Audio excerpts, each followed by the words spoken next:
जय माता दी। स्वागत है आप सभी का मेरे YouTube चैनल पर। आज मैं आपको गुप्त नवरात्रि की कथा सुनाऊंगा। माता दुर्गा की 9 स्वरूपों की आराधना की जाती है प्रत्येक नवरात्रों में और माता के 10 महाविद्या स्वरूपों की आराधना की जाती है गुप्त नवरात्रों में।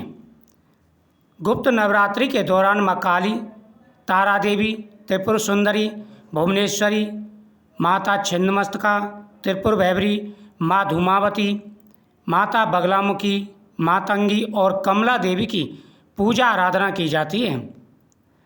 इस कथा को नवरात्रि के दौरान किसी भी समय पढ़ा जा सकता है, सुना जा सकता है।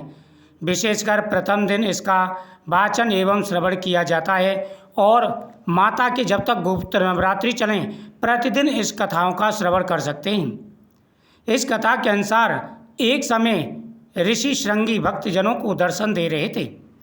अचानक भीड़ से एक स्त्री निकल कर आई और करबद्ध होकर के ऋषि श्रृंगी से बोली कि मेरे पति दुर्व्यसनों में घिरे रहते हैं, जिस कारण मैं कोई पूजा पाठ आदि नहीं कर पाती हूँ। हे ऋषिवर, धर्म और भक्ति से जुड़े पवित्र कार्यों का संपादन भी नहीं कर पाती, यहाँ तक कि ऋषियों को उनके हिस्से का अन्न भी समर्पित नहीं कर पाती। मेरा पति मांसाहारी है, जुआरी है, लेकिन मैं माँ दुर्गा की सेवा करना चाहती हूँ।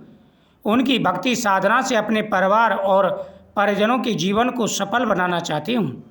ऋषि श्रृंगी महिला के भक्ति भाव से बहुत ही प्रभावित हुए। ऋषि ने उस स्त्री को आदरपूर्वक उपाय बताते हुए कहा कि वास्तविक और सर्दीय नवरात्रों में तो आम जनमानस परिचित है। चैत्र नवरात्रि और सर्दीय नवरात्रि को तो सभी जानते हैं, लेकिन इसके अतिरिक्त 2 नवरात्रि और भी होते हैं जिन्हें गुप्त नवरात्रि कहा जाता है। उन्होंने कहा कि प्रकट नवरात्रों में 9 देवियों की उपासना होती है। गुप्त नवरात्रों में 10 महाविद्याओं की साधना की जाती है। इन नवरात्रों की प्रमुख देवी स्वरूपा का नाम सर्वेश्वकारिणी देवी है। यदि इन गुप्त नवरात्रों में कोई भी भक्त माता दुर्गा की पूजा साधना करता है तो माँ उसके जीवन को सफल बना देती है।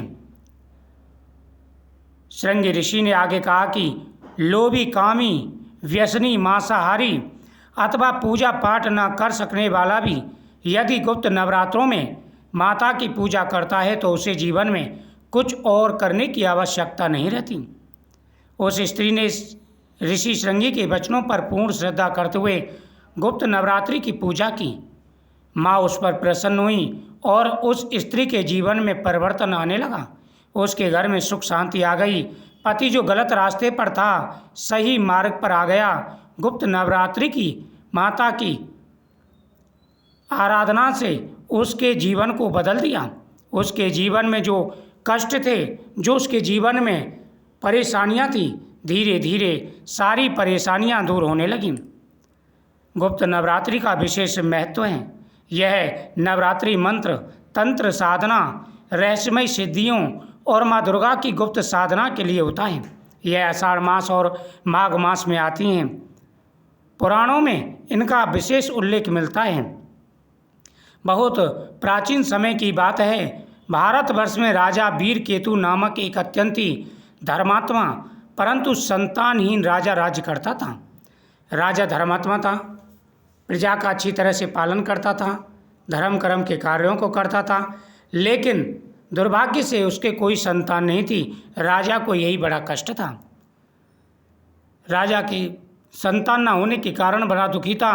उन्होंने कई यज्ञ किए, व्रत और तीर्थ यात्रा की, परंतु कोई फल नहीं मिला। एक दिन वन में भ्रमण करते हुए राजा को एक सिद्ध योगी मिले। राजा ने उन्हें प्रणाम कर अपनी व्यथा सुनाई। योगी ने ध्यान लगा करके कहा। जब राजा जंगल में घूम रहे थे तो राजा बड़े परेशान और दुखी थे। तभी राजा को एक सिद्ध पुरुष दिखाई दिए। राजा ने उनका आदर सत्कार किया और राजा ने अपनी व्यथा सुनाई कि हे ऋषिवर, मैं क्या करूं? मेरे कोई संतान नहीं है। इस दुख से मैं बड़ा दुखी और परेशान हूं। तो ऋषि ने ध्यान लगा करके देखा और कहा, हे राजन, तुम्हारी किस्मत में संतान सुख लिखा ही नहीं है। तुम्हारे भाग्य में संतान का सुख नहीं है, क्योंकि तुम्हारे पिछले कर्म ऐसे हैं जिसकी वजह से संतान का सुख नहीं है। परंतु एक उपाय है, यदि तुम गुप्त नवरात्रि में देवी की विशेष उपासना करो तो माँ दुर्गा तुम्हारे भाग्य को बदल सकती हैं। हे राजन, यदि गुप्त नवरात्रों में माता दुर्गा की आराधना तुम करोगे तो भगवान की कृपा से तुम्हारी किस्मत बदलेगी, मनोकामना पूरी होगी।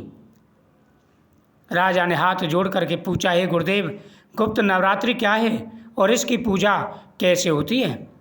योगी ने कहा, गुप्त नवरात्रि वर्ष में 2 बार आती हैं, आषाढ़ मास और माघ मास में शुक्ल पक्ष की प्रतिपदा से नवमी तक। इसमें तांत्रिक विधि से माँ दुर्गा की उपासना की जाती है। जो मनुष्य इस दौरान 9 कन्याओं को भोजन कराकर माँ के 9 रूपों की पूजा करता है उसे दुर्लभ फल की प्राप्ति होती है। हे राजन, गुप्त नवरात्रों में माता के 10 माँ विद्या स्वरूपों की आराधना की जाती है। अगर नियमित रूप से पूजा करके 9 कन्याओं को भोजन कराया जाए तो माता दुर्गा प्रसन्न होकर के मनवांछित फल प्रदान करती हैं। राजा ने रानी सहित उसी वर्ष आषाढ़ मास की गुप्त नवरात्रि में व्रत आरंभ किया। उन्होंने दिन में माँ दुर्गा की पूजा, रात में जागरण किया एवं देवी के तांत्रिक मंत्रों की साधना की। नवमी के दिन कन्या पूजन किया। अंत में राजा रानी ने माँ भगवती से प्रार्थना की कि हे जगदम्बे, यदि आपकी साधना सच्चे मन से की है तो हमें एक तेजस्वी संतान का वरदान दें। राजा और रानी ने पूरी श्रद्धा के साथ में गुप्त नवरात्रों की पूजा की।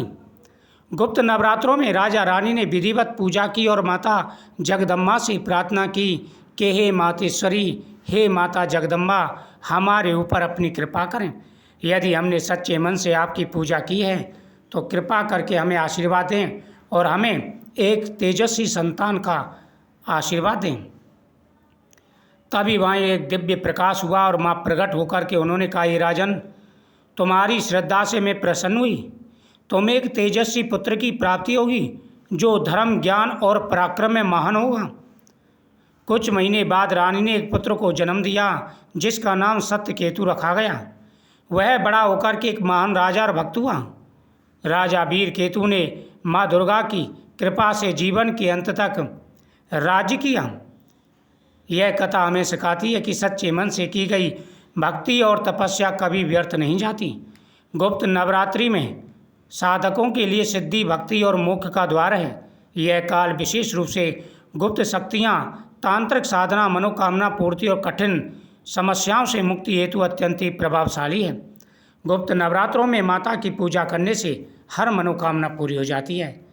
माता दुर्गा की आराधना तथा 10 माँ विद्याओं की पूजा, प्रतिदिन माता की आराधना करने से हर प्रकार के सुख और वैभव प्राप्त होते हैं। जय माता दी।